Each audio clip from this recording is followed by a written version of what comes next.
আসসালামু আলাইকুম সবাইকে। কেমন আছেন সবাই? সবাইকে নতুন বছরের অনেক অনেক শুভেচ্ছা। সবার নতুন বছর খুব খুব বেশি ভালো কাটুক এই প্রত্যাশায় শুভকামনায়। বাংলাদেশি ফাতিমা লাইফস্টাইল 24 চ্যানেলে আরো একটি ভিডিও দেখার আমন্ত্রণ জানাচ্ছি। এই ভিডিওটি ছিল ডিসেম্বর মাসের 31 তারিখে। তো সকালবেলা ঘুম থেকে উঠে খাওয়া দাওয়ার পর্ব শেষ করে এখন একটু বুলেট কফি খাবো। তো আজকে সকালের খাবারটা কিন্তু একটু ভারী খাবারই ছিল। খুদের ভাত, কালিজিরা ভর্তা, শুটকি ভর্তা আর এর সাথে হচ্ছে হাঁসের ডিম ভাজা। আর শীতের সকালে 1 কাপ এরকম বুলেট কফি আসলে মন ভালো করার জন্য যথেষ্ট। কফি খেয়ে প্রতিদিনের কাজকর্ম শুরু করে দিলাম। এর মধ্যে এসে দেখি আমার তাসনুবা সুন্দর করে ক্লে দিয়ে ফুল বানাচ্ছে। বাচ্চারাও দিন দিন বড় হয়ে যাচ্ছে। সময়টা কতটা পরিবর্তন হচ্ছে ভাবতেই যেন কেন অনেক অবাক লাগে। তারই মাঝে ওদের খেলাধুলা, ওদের হাসি কান্না দুষ্টুমিতে সারাটা দিন কেটে যায়। প্রতিটা বছর আমরা শুরু করি কত না স্বপ্ন দিয়ে, না? আমরা কি করব পুরো বছরটা, এ বছরটা কেমন কাটবে, আমাদের কত জল্পনা কত কল্পনাই না থাকে, কিন্তু আসলে সেটাই হয় যেটা আল্লাহর ইচ্ছা থাকে। আশা রাখি সবারই নতুন বছর ভালো কাটে। সকালে ডিটক্স ওয়াটার বানিয়ে রেখেছিলাম, এখন 2 ঘন্টা হয়ে গিয়েছে। তো এই পানিটা আমরা সারাদিন খাবো। আর ডিটক্স ওয়াটারের উপকারিতা আমার মনে হয় কম বেশি সবাই জানেন, আর যারা জানেন না তারা গুগলে সার্চ দিয়ে জেনে নেবেন। আর যারা আমার কাছে জানতে চান তাহলে অবশ্যই কমেন্ট বক্সে জানাবেন, আমি অবশ্যই আপনাদের মাঝে শেয়ার করব। তো দুপুরের রান্নাটা শেষ করে চলে আসলাম বাথরুম ক্লিন করতে। সেখানে গাছগুলোর পানিও চেঞ্জ করার সময় হয়ে গিয়েছে। বিশেষ করে এই জেব্রিনা প্লান্টের হালাত তো অনেক খারাপ, আর এটা সার্ভাইভও করবে না। আর আমাদের বাসাটা কিন্তু সুন্দর করে সাজাতে প্রথম চয়েসই হচ্ছে অন্যতম গাছ।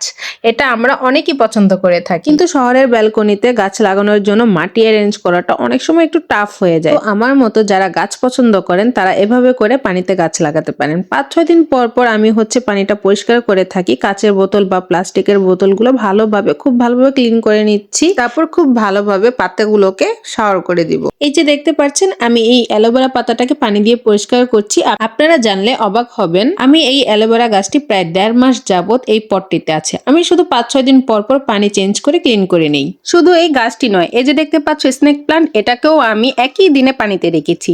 এটা আমার ঘরে স্নেক প্লান্টের থেকে অনেকগুলো চারা বের হয়েছিল, আমি সেখান থেকে কেটে পানিতে রেখেছি। তার থেকে মজার বিষয় হচ্ছে এই যে মুখাটা দেখতে পাচ্ছ, এটা হচ্ছে টাইলস ক্লিনজারের মুখা। এটাকেও আমি বাদ রাখিনি। আমার মনে হয় যারা আমার মতো গাছ লাগায় তাদের অবস্থা আমার মতোই।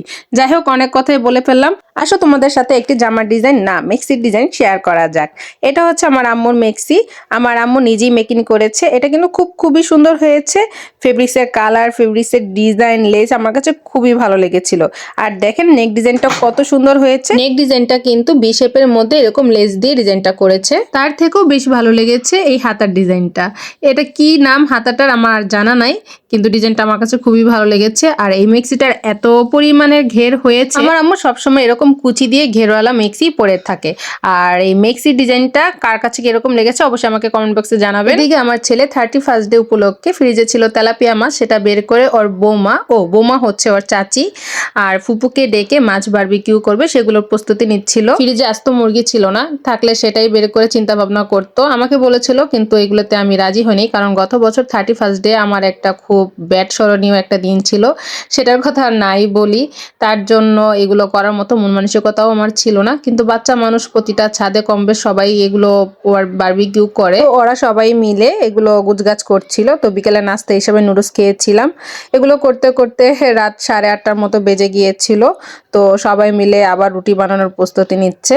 সাজিদের বাবা কিন্তু সবসময় 8টা বাজে এসে পড়ে, কিন্তু সেদিন কেন জানি 8:30 বেজে গিয়েছিল, তাও আসেনি। আমার ছেলের তো মহা টেনশন শুরু হয়ে গিয়েছে, কারণ ছাদে গিয়ে বারবিকিউর জন্য আগুন ধরাতে হবে, সেটা তো আমার ছেলে পারে না। তার জন্য বাবার অপেক্ষা করছিল। এর মধ্যে আর বাবাও এসে পড়ে। ওর বাবাকে ফ্রেশ হওয়ার সুযোগটা পর্যন্ত দেয়নি, ছাদে নিয়ে যায় আগুন ধরানোর জন্য। তো ওর বাবা আগুন ধরিয়ে কয়লা তৈরি করে দিল, সবকিছু গুছগাছ করে দিয়েছিল। তো সবাই মিলে ওর খুশিতে জয়েন হয়ে গেলাম। এরই মধ্যে আরেকজনের আবার আলু পোড়া খেতে ইচ্ছে করলো, আলুগুলো আগুনের ভিতরে দিয়ে দিয়েছে পোড়ার জন্য। এগুলো অবশ্য গ্রামগঞ্জের খাবার, ঢাকা শহরে তো মাটির চুলাও থাকে না যে এভাবে করে আলু পোড়া খাওয়া যায়। তো যখনই আলুগুলো পোড়া হয়ে গিয়েছে, সে যে কি যে কারাকারি আলু পোড়া নিয়ে, কি একটা অবস্থা। এদিকে তো বাপ ছেলের আরেক কাণ্ড, যখনই দেখলো মাছের থেকে মশলা বেঁচে গিয়েছে তখনই পিস করে কাটা মুরগি, মানে রান্না করার জন্য কাটা ছিল, এগুলোকে বের করে বরফ ছাড়িয়ে সে মশলার সাথে মেখে বারবিকিউর জন্য দিয়ে দিয়েছে। মাংসের ভিতরে মশলা ঢোকার সময়টুকুও দেয়নি। এর মধ্যে তো 12টা বেজে গিয়েছিল। তো সবাই কম বেশি প্রতিটা ছাদে 31st ডে উদযাপন করছিল বোম ফুটিয়ে। পুরো আকাশ আলোকিত হয়ে গিয়েছিল আর আমরা এগুলো দেখে খুব এনজয় করছিলাম। তো সবাইকে 2026 সালের শুভেচ্ছা রইল। দোয়া করি এই 2026 সাল সবার জন্য ভালো কাটুক। তো আমাদের সবকিছু বারবিকিউ করা শেষ, তো নিচে এসে খাবার পরিবেশন করা শুরু হয়ে গেল। নিচে আসতে আসতে সেদিন আমাদের রাত 1টা বেজে গিয়েছিল। রাত 1টা বাজে আমরা রাতের ডিনার করি। আমার ছেলের জন্য আজকে এই আয়োজনটা, পরিকল্পনাবিহীন আয়োজনটা খারাপও ছিল না। পরিবার নিয়ে রাত্রিটা হাসি ঠাট্টা কাজকর্ম নিয়ে ভালোই কেটেছে। আশা রাখি এ বছরটা আমাদের জন্য ভালো কাটুক। তো আজ এই পর্যন্তই। ভালো থাকবেন, সুস্থ থাকবেন। দেখা হবে আমার আরেকটি ব্লগে। খোদা হাফেজ, আসসালামু আলাইকুম।